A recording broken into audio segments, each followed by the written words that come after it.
नमस्कार, मैं हूं डॉक्टर राजीव पथरिया और आप देख रहे हैं लाइव हिंदुस्तान चर्चा। आज हमारी चर्चा का विषय है कि हिमाचल प्रदेश में जो हमारी भौगोलिक स्थितियां हैं और जिस तरीके से हम भूकंप की दृष्टि से ज़ोन 4, ज़ोन 5 में हैं और इस बार जो बरसात ने तबाही लाई है, इसके बाद सरकार के कान खड़े हुए हैं। और सरकार की सचिव स्तर की एक फैक्ट फाइंडिंग कमेटी ने कहीं न कहीं ये पाया है कि कमज़ोर निर्माण जो है, बेतरतीब निर्माण जो है, वो भी एक बहुत बड़ा कारण है। ढलानों पे घर कैसे बनाए जाएँ, कैसी इंजीनियरिंग हो, स्ट्रक्चर इंजीनियरिंग पे कोई ध्यान नहीं दिया जाता। हर क मतलब मिस्त्री ही इंजीनियर है, मिस्त्री ही स्ट्रक्चर इंजीनियर है। तो इसको लेके सरकार अब सख्ती करने जा रही है। वो भवन निर्माण को लेके कई तरह की चीज़ें लाने जा रही है। उसके लिए उन्होंने स्टडी भी करवा रही है, इन दिनों स्टडी का काम भी दिया है जीएसआई, सीबीआरआई, आईआईटी और एनआईटी मंडी को। तो इस विषय पे हम चर्चा करने जा रहे हैं कि ग्रामीण क्षेत्रों में अगर ये चीज़ें सख्ती से लागू होती हैं, तो इसके क्या परिणाम रहेंगे? तो आज हमारी इस चर्चा में भाग ले रहे हैं कांग्रेस पार्टी के मुख्य प्रवक्ता हैं प्रेम कौशल जी, वो हमारे साथ जुड़े हैं। भाजपा के वरिष्ठ नेता हैं संजय शर्मा जी, वो हमारे साथ जुड़े हैं। और आम आदमी पार्टी के स्टेट के वरिष्ठ उपाध्यक्ष हैं डॉक्टर राजेश चांदना जी, वो हमारे साथ जुड़े हैं। तो मैं सबसे पहले प्रेम जी के पास जाऊँगा। प्रेम जी, ये जो 2-3 चीज़ें की हैं, कुछ निर्माण कार्य 6 जिलों में कुछ समय के लिए बंद कर दिए गए हैं क्योंकि मिट्टी लूज़ है कहा जा रहा है और किसी भी तरह के डेवलपमेंट काम बंद। वहीं ब्यास नदी पे माइनिंग भी इसी चक्कर में बंद की गई है और अब सेवानिवृत्त इंजीनियर की सेवाएँ लेके ग्रामीण क्षेत्रों में भी मैप अप्रूव्ड और उसके बाद कितना सरिया डलेगा, क्या होगा, स्ट्रक्चर कैसा होगा, उसकी इंजीनियरिंग कैसी होगी, डिज़ाइन क्या होगा, इसको लेके सरकार योजना बना रही है और उसे बहुत जल्द लागू किया जाना है। तो सरकार को इसके लिए आगे परेशानियां भी आ सकती हैं क्योंकि अभी तक हमारे सिर्फ 55 योजना क्षेत्र हैं जो प्लानिंग में आते हैं और 2 जिलों को छोड़ दें ट्राइबल को, बाकी जगह है और लगभग 65% जो हमारा एरिया है प्रदेश का वो ग्रामीण है और वहां पे किसी तरह के भवन निर्माण की मंजूरी अभी तक नहीं लेनी पड़ती रही है। जी प्रेम जी। जी, डॉक्टर साहब बहुत ही महत्वपूर्ण विषय है, जो आपदा हाल ही में हिमाचल प्रदेश में आई है। इस आपदा ने कई विषयों के ऊपर आमजन को, सरकार को और पत्रकार जगत से जुड़े हुए लोग हैं, चाहे पर्यावरणविद हैं, अलग-अलग श्रेणियों के लोगों को सोचने के ऊपर बाध्य किया है। और इन्हीं परिस्थितियों को ध्यान में रखते हुए आपको याद होगा जब ये आपदा आई थी और जी उसके उपरांत आपने पहली परिचर्चा इस विषय के ऊपर अपने चैनल के ऊपर की थी। मैंने जी, तब इन शिमला को सभी लेके विषयों हमने। के ऊपर बिल्कुल मैंने तब भी कहा था कि ग्रामीण स्तर पर जाकर भी हमको कोई योजना, कोई नियम जो हैं, वो बनाने पड़ेंगे।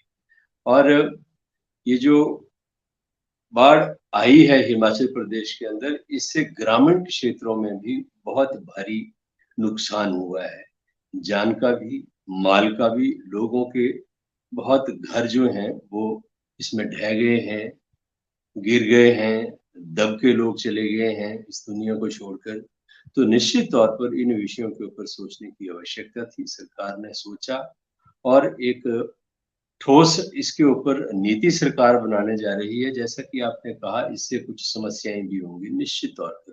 ग्रामीण क्षेत्रों में जब घरों का निर्माण होता है, आपने बिल्कुल सही कहा कि उसमें मिस्त्री ही आर्किटेक्ट होते हैं, मिस्त्री ही इंजीनियर होते हैं और ऐसा नहीं है ग्रामीण क्षेत्रों में काम करने वाले मिस्त्री होशियार भी हैं, इंटेलिजेंट भी हैं, जी पर क्योंकि अब तक कोई नियम नहीं थे, कोई कानून नहीं थे, कोई अ, ऐसी कोई नज़र की उसके ऊपर रखी नहीं जाती थी, तो इसलिए वो चल रहा था। लेकिन अब मैं समझता हूँ कि समय की ज़रूरत है कि ग्रामीण क्षेत्र में भी वो जो हमारे नगर निगम के एरियाज़ हैं, नगर परिषद के एरियाज़ हैं, नगर पंचायत के एरिया हैं, तो उनकी तरह सख्त कानून तो नहीं बनाए जा सकते, लेकिन हाँ, ये सुनिश्चित करना तो बहुत आवश्यक है कि जो भी निर्माण हो, वो क्वालिटी का हो और इस तरह की कोई स्थिति दोबारा अगर प्रदेश में आए तो उसमें ये जो जान-माल का नुकसान हिमाचल प्रदेश के अंदर हुआ है, इससे बचा जा सके। मैं सरकार की इस सोच का और जिस इस नीति के ऊपर सरकार काम करने जा रही है, मैं स्वागत करता हूँ और मैं समझता हूँ कि समय की आवश्यकता है और सबको इसका समर्थन करना चाहिए। जी, कौशल जी, पहले जो हम ग्रामीण क्षेत्रों में निर्माण करते थे, वो हमारा एक अपना आर्किटेक्चर था। और उसके निपुण थे। मिस्त्री ही आर्किटेक्ट भी वही था, स्ट्रक्चर डिजाइन इंजीनियर भी वही था, और वो घर आज तक टिके हुए हैं सदियों से। लेकिन समय के साथ साथ निर्माण शैली बदली है। अब हम लेंटर डाल के पक्के मकान तो बनाना चाहते हैं, लेकिन नीचे हम ना उसकी फाउंडेशन में प्रॉपर डेप्थ में जाते हैं, ना हम बीम में प्रॉपर सरिया और सीमेंट कितना डलना है, क्योंकि वो मजदूर मिस्त्री ने जो डाल दिया वो हो गया। इसीलिए सबसे ज्यादा बड़ी दिक्कत आई है। मुझे लगता है कि 13,500 घर इस आपदा में अभी तक उजड़ चुके हैं। इनमें कुछ मतलब 3,000 घर तो ऐसे हैं जो बिल्कुल खत्म हो गए हैं। और आपने देखा होगा कि आनी क्षेत्र भी प्लानिंग एरिया में आता है।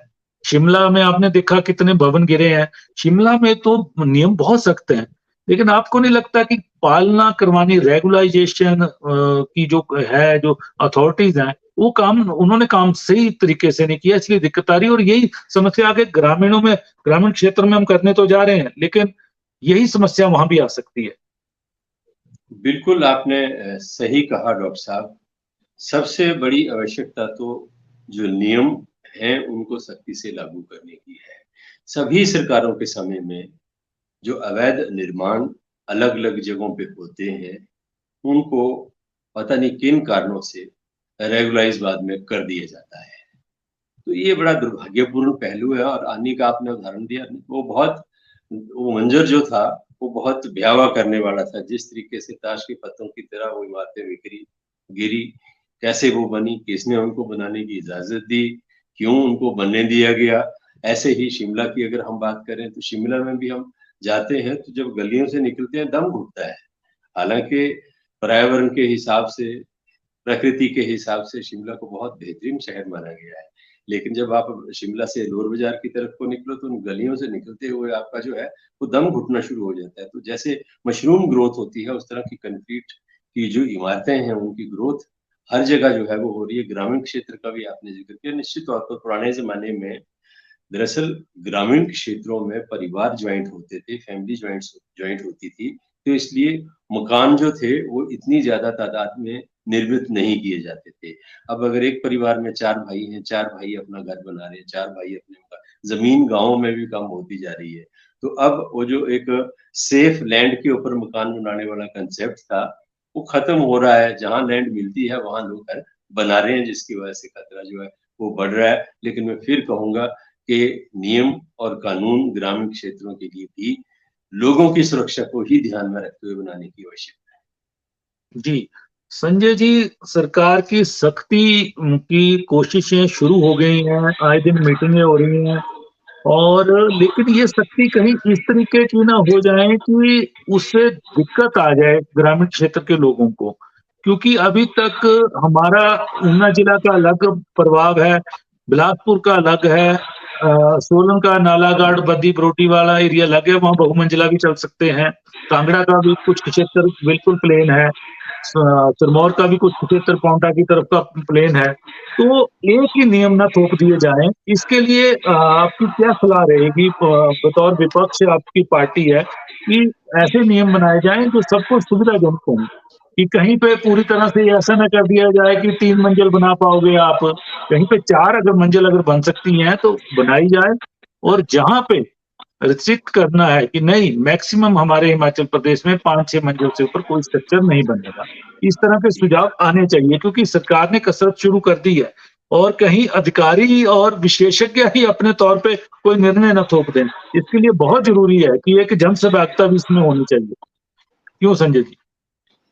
डॉक्टर पथरिया, 1977 में जो है वो town and country planning act जो है वो रूल्स एंड एक्ट, ये हिमाचल प्रदेश में शांता कुमार जी की उस समय जनता पार्टी की सरकार थी, उस समय ये लाया गया।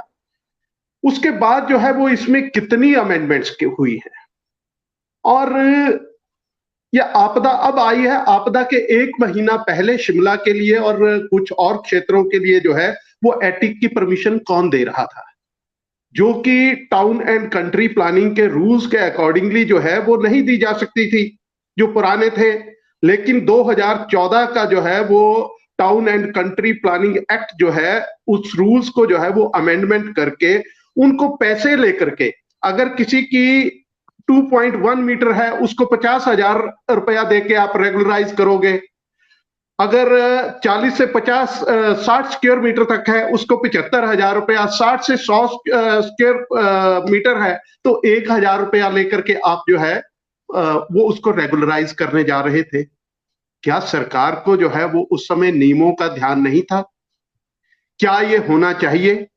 सबसे पहले तो सरकार को देखना है, प्रशासनिक अधिकारी भी बाद में आते हैं और सबसे बड़ा भ्रष्टाचार भी वही फैलाते हैं, लेकिन राजनीतिक इच्छा शक्ति, किसके आगे हम झुक जाते हैं और जिन वोटों की खातिर जो है वो हम ये समझौते करते हैं, आखिर उन वोटरों की ही जीवन जो है वो हम मुश्किल में डालते हैं।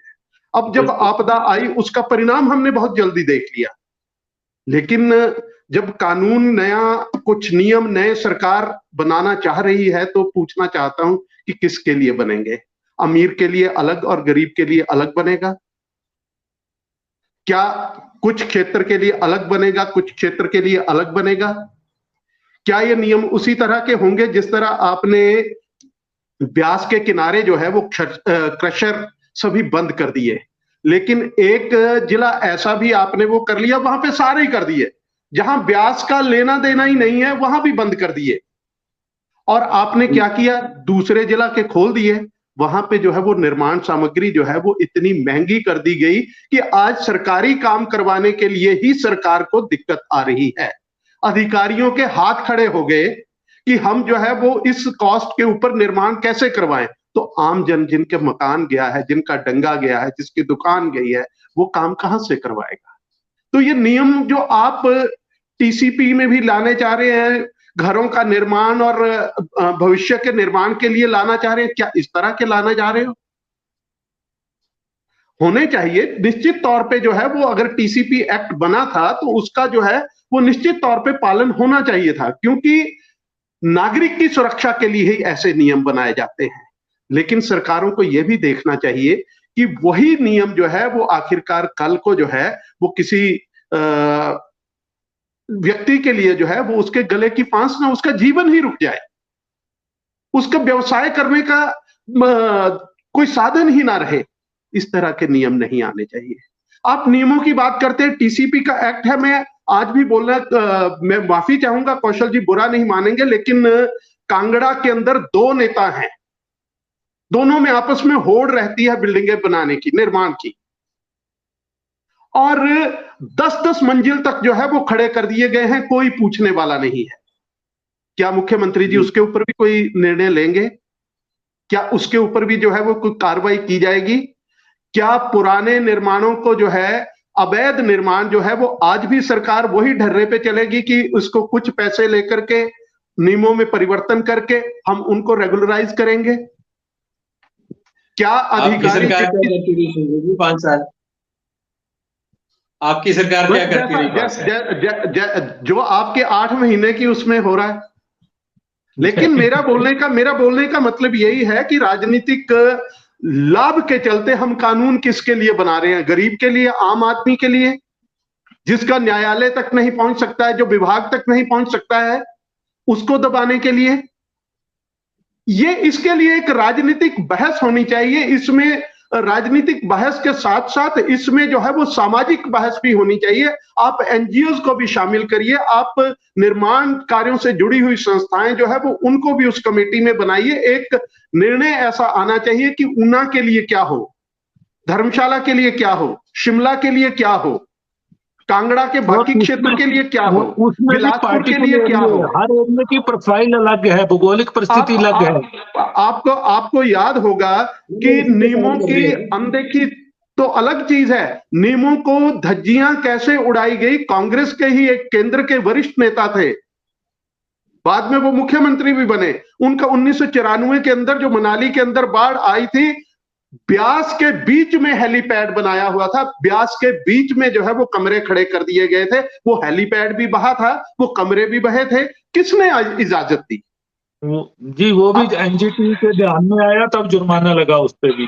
लेकिन संजय जी, सवाल ये है मेरा कि 1970 में शांता कुमार जी ने जब नियम बनाए थे, ये टीसीपी एक्ट बनाया था बतौर मुख्यमंत्री, उस समय हमारा क्षेत्र बहुत कम था चंद शहर थे उनके लिए था। उसके बाद प्लानिंग एरिया में कई एरिया शामिल कर दिए गए और ये नहीं देखा गया कि कहाँ पे किस तरह का निर्माण हो रहा है, और ग्रामीण क्षेत्रों के लिए कोई भी उसमें प्रोविजन नहीं था।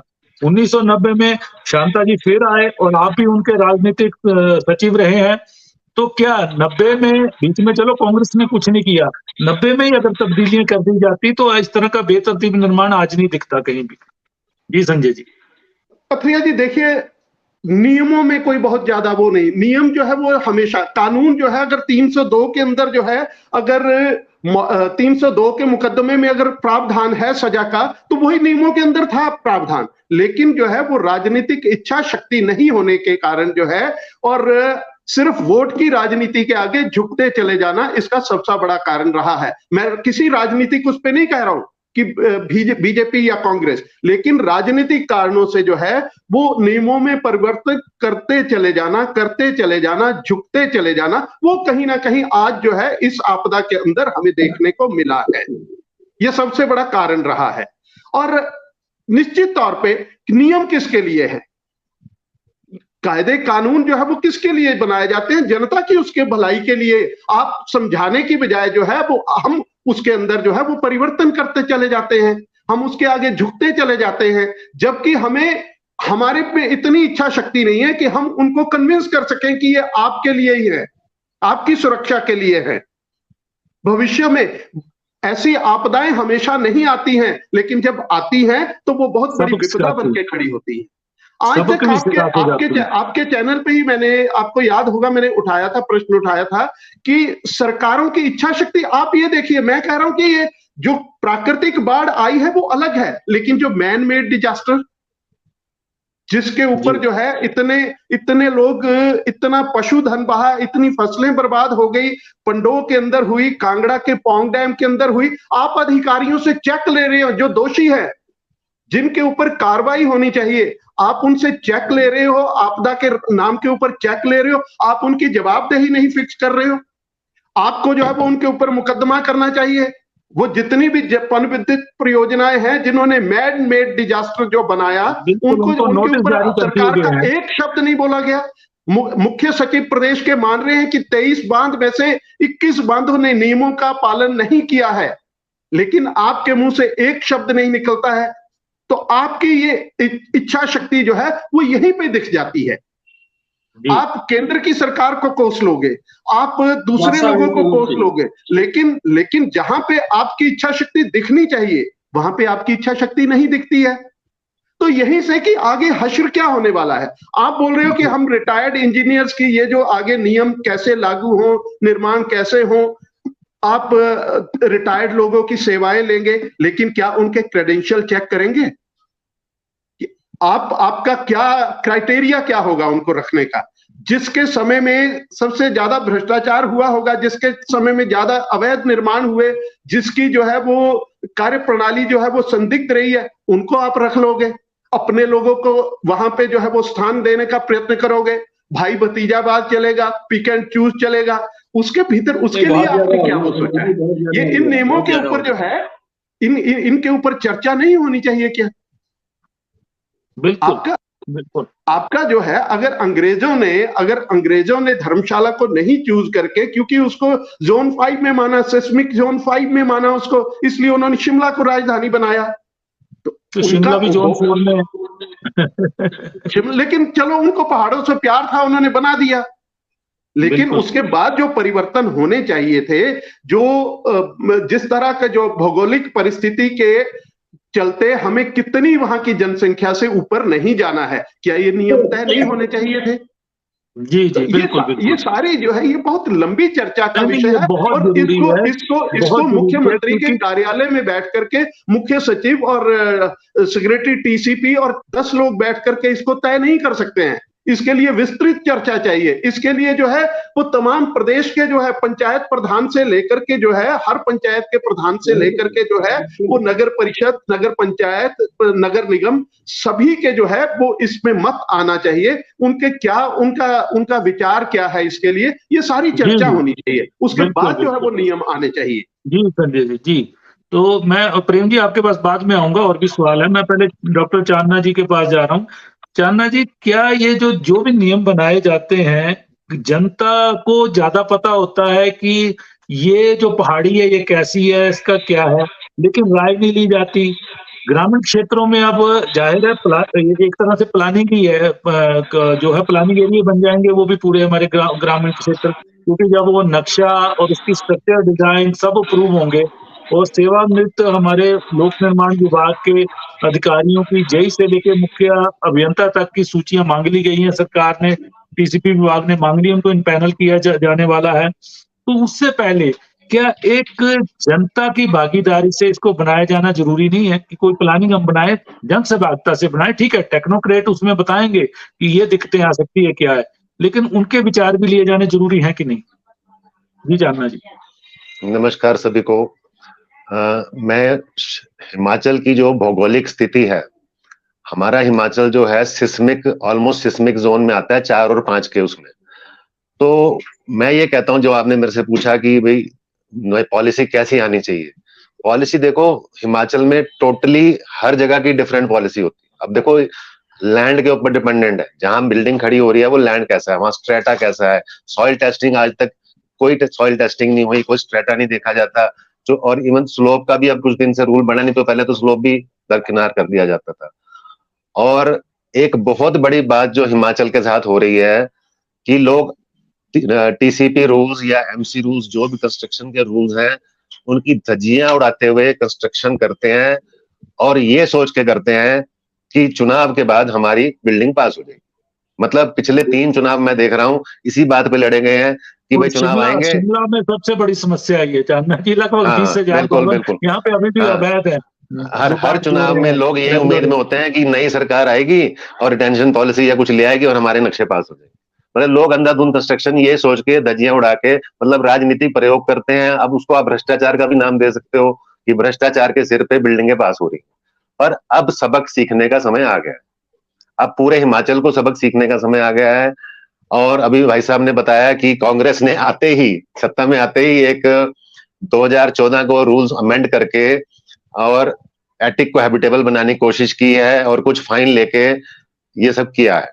अब ये तो मेरे हिसाब से नहीं होना चाहिए। और एनजीटी के खिलाफ हमारी सरकार जो लड़ रही थी, अब वो समझ में आ रहा है कि वो गलत नहीं था। एनजीटी बिल्कुल सही चेतावनी दे रही थी कि हमारे यहाँ कंस्ट्रक्शन इससे ज्यादा नहीं हो सकती। और एक चीज और भी देखने में आ रही थी कांग्रेस के आज सत्ता में आते ही कि ग्रीन एरिया, कोर एरिया, यहाँ पे भी कंस्ट्रक्शन की तैयारियां चल रही थी। तो अब सरकार को और हम ही प्रदेशवासियों के सभी नागरिकों को सबक लेने की जरूरत है कि जो पहाड़ जो बोझ के लायक नहीं है, सेस्मिक जोन, पहली बात। दूसरी बात, अंग्रेज जो है, अब मैं थोड़ा सा एग्जांपल दूंगा। 1822 में एक हेनरी अर्विन थे, उन्होंने ये शिमला को डिजाइन किया। तो करीब 25,000 आबादी के लिए उस शहर को डिजाइन किया गया था। और फिर क्या हुआ कि 1860 में आबादी 25,000 से बढ़ के 33,000 पहुंच गई। और उस टाइम के जो वर्तमान वाइसरॉय थे, उन्होंने ये चेताया था कि ये शिमला के लिए खतरनाक है। फिर 1864 में अंधाधुंध कंस्ट्रक्शन शुरू हुई, रेलवे लाइन बनी, सारा कंक्रीट जंगल बना, जितनी सुरंगें वगैरह सब बनी और शिमला की आबादी बढ़ते बढ़ते आज की डेट में 2.34 लाख के आसपास हमारी आबादी है। तो पहाड़ों के साथ खिलवाड़ हुआ है, इसी का हमें आज भुगतना पड़ रहा है। ये तो भाई साहब इस साल हुआ है, अगले साल फिर होगा। ये तो चेतावनी है हमारे लिए। बिल्कुल, बहुत बड़ा ये चेतावनी है। हम अगर इसमें कुछ भी ठोस नीति या ठोस कार्यक्रम नहीं लाएंगे, देखो इसमें राजनीति नहीं करनी चाहिए हमारे को। इसमें हम सबको मिलके, जैसे अब भाई साहब ने बताया कि गवर्नमेंट पॉलिसी लाएगी तो खाली अफसरों की नहीं चलनी चाहिए, सभी को शामिल होना चाहिए। सभी जियोलॉजिस्ट आने चाहिए इसमें, और भी जो शिमला के वृद्ध नागरिक हैं जिन्होंने शिमला को बचपन से देखा है, शिमला या हिमाचल को देखा है, ये सब चीज मिल के पॉलिसी बने। क्योंकि देखो एक ग्लोबल वार्मिंग भी एक फैक्टर है बहुत बड़ा। अब हम जब बच्चे थे, मुझे अच्छी तरह याद है, हमने नवंबर में भी बर्फ देखी है, हमने अप्रैल में भी बर्फ देखी है। अब वो दिन कहाँ गए? तो ये चीजें भी हैं। और प्लस जो हमने जो इंसानों ने जो कंक्रीट जंगल में कन्वर्ट कर दिया। आप शिमला की आप पहाड़ियां देखो, सिमेट्री देखो, संजौली देखो, जीणू कॉलोनी देखो, माल रोड देखो, लोअर बाजार देखो, कृष्णा नगर देखो। शिमला तो बेहाल है आज की।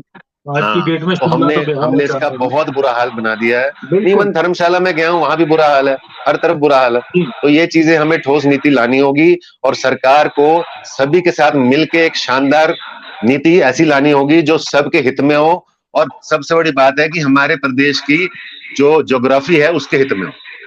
जी, चलिए प्रेम जी, सवाल ये है कि अभी पीछे जैसे town and country planning act को लागू कर दिया गया 4 लेन के दोनों तरफ 100 मीटर पे।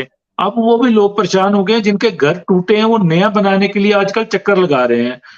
सवाल हमारा ये है, हमारी चर्चा का विषय ठीक है, टिकाऊ मजबूत निर्माण होने चाहिए, लेकिन उसके लिए कहीं ऐसे नियम ना बन जाए कि हमारे जो ग्रामीण लोग हैं उनको पता ही नहीं है। वो तो एक पटवारी से भी अपना सर्टिफिकेट बनाना होता तो उनकी हालत खराब हो जाती है। वो इन लोगों के चक्कर, जो पीसीपी जो इनको पैनल पे रखेगा, इन लोगों के चक्कर काटने शुरू करेगा, उनको फीस भी देगा। उन चीजों को के लिए चिंता है हमारी आज की। होना चाहिए, जरूरी है, स्टडी हो, हर एरिया का अलग से हो, लेकिन एक मैक्सिमम पैरामीटर तय हो जाने चाहिए। जी प्रेम जी। जी बिल्कुल। पहले तो मैं भाई संजय जी से कहना चाहूंगा कि इन्होंने इस पूरी चर्चा के ऊपर जो अपने विचार रखे वो विशुद्ध राजनीति के ऊपर आधारित रखे, और मुझे इस चीज का बहुत अफसोस है कि एक बहुत संवेदनशील विषय के ऊपर एक ऐसा व्यक्ति जिसको मैं बहुत संवेदनशील हृदय का और विचारों का समझता हूँ, उस व्यक्ति ने शुद्ध राजनीतिक विश्लेषण जो है वो करने का प्रयास किया। मुझे अफसोस है इस चीज का। ये जो कुछ भी अब तक घटित होता रहा है उसमें भारतीय जनता पार्टी के नेताओं को, सरकारों को अपने गिरेबान में झांक कर देखने की भी आवश्यकता है। स्टोन क्रशर्स की इन्होंने बात की, मैं तो मुख्यमंत्री के इस फैसले का स्वागत करता हूं। ब्यास दरिया और ब्यास दरिया के साथ लगती जो खड्डे हैं उनके स्टोन क्रशर जो हैं उनको फिलहाल बंद करने का निर्णय सरकार ने लिया। इन्हीं चीजों को ध्यान में रखते हुए, इस आपदा में जो नुकसान हुआ है उसी को ध्यान में रखते हुए, खनन भी उसमें एक बहुत बड़ा कारण इस आपदा में रहा है, उसको ध्यान में रखते हुए। लेकिन भारतीय जनता पार्टी के चाहे जयराम ठाकुर हो और आज संजय जी भी उसी श्रेणी में शामिल हो गए, मुझे अफसोस है इस चीज का कि ये बजाय खनन माफिया के खिलाफ कोई अगर सरकार कदम उठाना चाहती है, खनन को रोकने के लिए कोई सरकार कोई नई सोच लेके आना चाहती है जिसमें नुकसान ना हो, प्रोडक्शन भी हो, भारतीय जनता पार्टी की तमाम लीडरशिप जो है वो जो क्रशर चलाने वाले लोग हैं उनके पीछे खड़ी हो गई है। ये एक बहुत आश्चर्यजनक बात है। मुझे लगता है कि कहीं ना कहीं जिस इच्छा शक्ति की ये बात कर रहे थे बार बार, इच्छा शक्ति हर क्षेत्र में चाहिए और हर किसी में चाहिए, हर राजनीतिक दल और हर राजनीतिक नेता में चाहिए। मैं आपकी पीड़ा समझता हूँ। ये जो खनन माफिया के खिलाफ कार्रवाई सरकार कर रही है, इसको लेके जो दर्द भारतीय जनता पार्टी के मन में उत्पन्न हो रहा है उस पीड़ा को मैं समझ सकता हूँ, और मुझे आपसे उम्मीद नहीं थी। दूसरी बात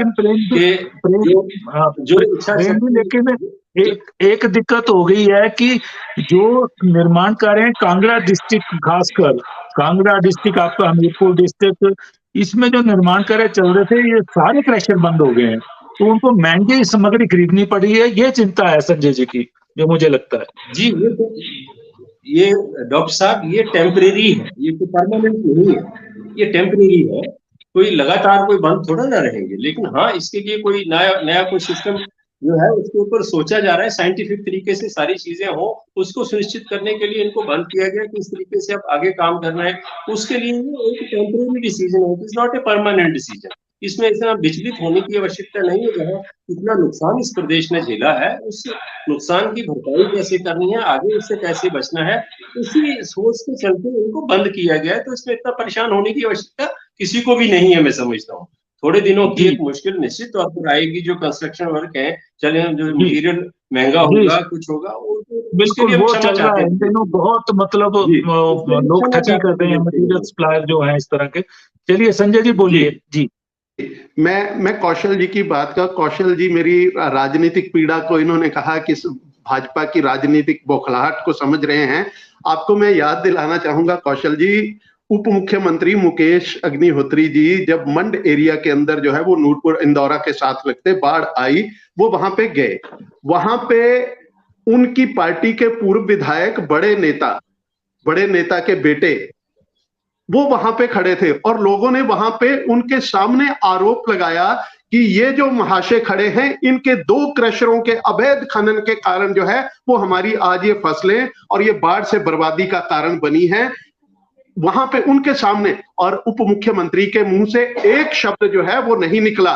कार्रवाई तो बात की बात है, भाजपा की पीड़ा को छोड़ दीजिए आप, लेकिन उनके मुंह से एक शब्द नहीं निकला। संजय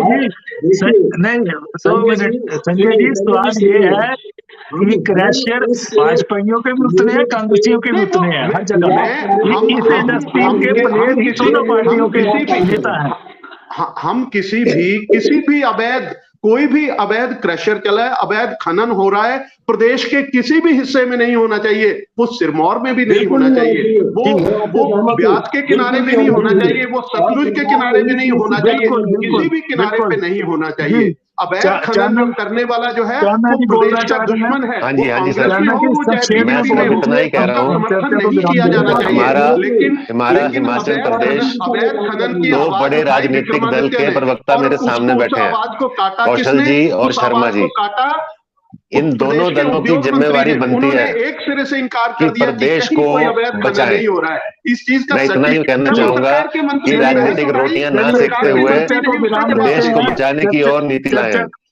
चलो चर्चा को विराम देते हैं। अब चर्चा काफी हॉट होगी, क्रैशर का मुद्दा आ गया बीच में, लेकिन निर्माण कैसा होना चाहिए इसको लेके एक योजना सरकार तैयार कर रही है। उसके लिए GSI, CBRI, IIT, NIT आजकल स्टडी कर रही हैं और डॉक्यूमेंट भी तैयार किया जा रहा है जो ये त्रासदी है इसको लेके। जैसे 1905 के भूकंप के नुकसान कैसे हुआ, क्या हुआ, आगे कम कैसे हो, जब भी ऐसे कोई त्रासदी आए, आपदा आए, तो इसके लिए मजबूत निर्माण की जरूरत है हिमाचल प्रदेश में।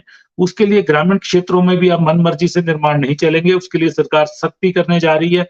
वहां पे भी आपका नक्शा पास होगा, वहां पे आपका स्ट्रक्चर डिजाइन क्या होगा उसको देखा जाएगा। इसके लिए जो रिटायर हो चुके लोग उनको हायर करने जा रहे हैं। लेकिन चर्चा में यही उभर के आया है कि कोई ऐसे नियम ना बना दिए जाएं कि जिससे ग्रामीण क्षेत्रों के लोग हमारे परेशान हो, वो चक्कर काटें। तो इसके लिए पंचायत घर में ही कोई ना कोई सुविधा उपलब्ध करवा दी जाए उनको, कि वो आसानी से निर्माण कर पाए और जन सहभागिता से ये निर्णय हो और कोई नियम बने। तो इसी पे आज हमने चर्चा की, आप सबने इस चर्चा में भाग लिया, मैं सबका धन्यवाद करता हूँ।